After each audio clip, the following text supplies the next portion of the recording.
வெங் முட்டை குழம்புக்கு வெங்காயம், தக்காளி, பச்சை மிளகாய் 2, கொஞ்சம் கருவேப்பிலை, 2 கத்திரிக்காய், ஒரு உருளைக்கிழங்கு ரெடி பண்ணி வச்சுருக்கிறேன். அப்புறம் ஒரு அரை மூடி தேங்காய், இஞ்சி, பூண்டு கொஞ்சம் கொஞ்சம் போட்டு அரைச்சி ரெடியாக வச்சுருக்கிறேன். கிராம்பு, ஏலக்காய் எல்லாம் அடுப்பில் போட்டு தாளிச்சாச்சு. கொஞ்சம் சோம்பு எல்லாமே மசாலா ஐட்டம்லாம் போட்டாச்சு. கொஞ்சம் சோம்பு போட்டுட்டேன். அப்புறம் கருவேப்பிலை, 2 பச்சை மிளகாய்.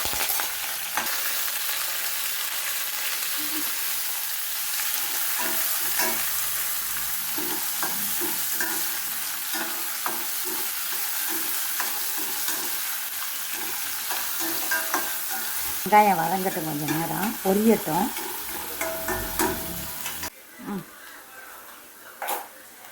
கலரில் நல்லா வதக்கியாச்சு பொரியிற அளவுக்கு. அப்புறம் தக்காளியை போடுறேன். நல்லா 2 தக்காளி வெட்டி வச்சுருக்கிறேன், பெரிய தக்காளியை போட்டு கொஞ்சம் வறுத்து விட்டுட்டு தேவையான அளவுக்கு உப்பு, குழம்புக்கு தேவையான அளவுக்கு 1 ஸ்பூன் 1.5 ஸ்பூன் உப்பு போட்டுட்டேன்.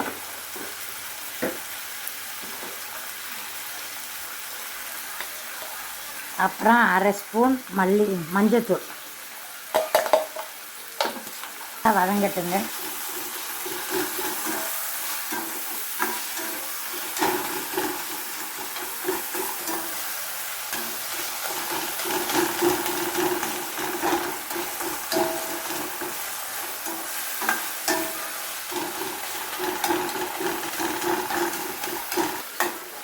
அப்படியே கொஞ்சம் வாசத்துக்காக ஒரு முட்டை என்ன செய்கிறேன்னா இதில் உடச்சி ஊற்றி நல்லா வதக்கிடுறோம்.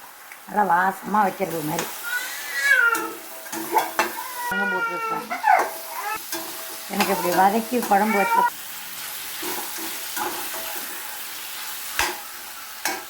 ஒரு ஸ்பூனும் கொஞ்சோண்டு போட்டுருக்குறேங்க. நல்லா பெரிய ஸ்பூனால் 1 ஸ்பூன்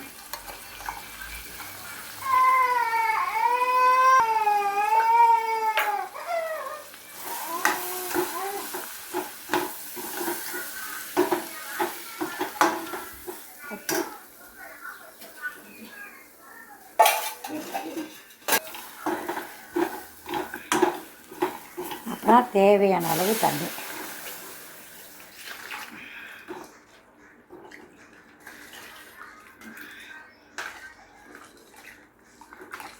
கேட்டுங்க. அப்புறம் தேங்காய் ஊற்றி முட்டை போட்டுக்கலாங்க. நல்லா குழம்பு கொதிச்சிட்டு இருக்குங்க. தேங்காயை ஊற்றுறோம்.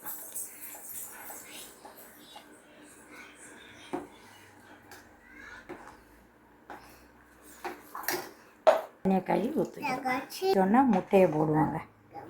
தான் இருக்குது. கொதிச்சிட்டு இருக்குங்க. பார்த்துங்க, எண்ணெய் கசிந்து வந்துட்டு இதான் இப்போ பக்குவம். முட்டையை போட போகிறீங்க. கொஞ்சம் கொஞ்சம் நாங்கள் முழுசாக போட்டுடுவோம். அதை எடுத்து சும்மா கட் பண்ணிவிட்டு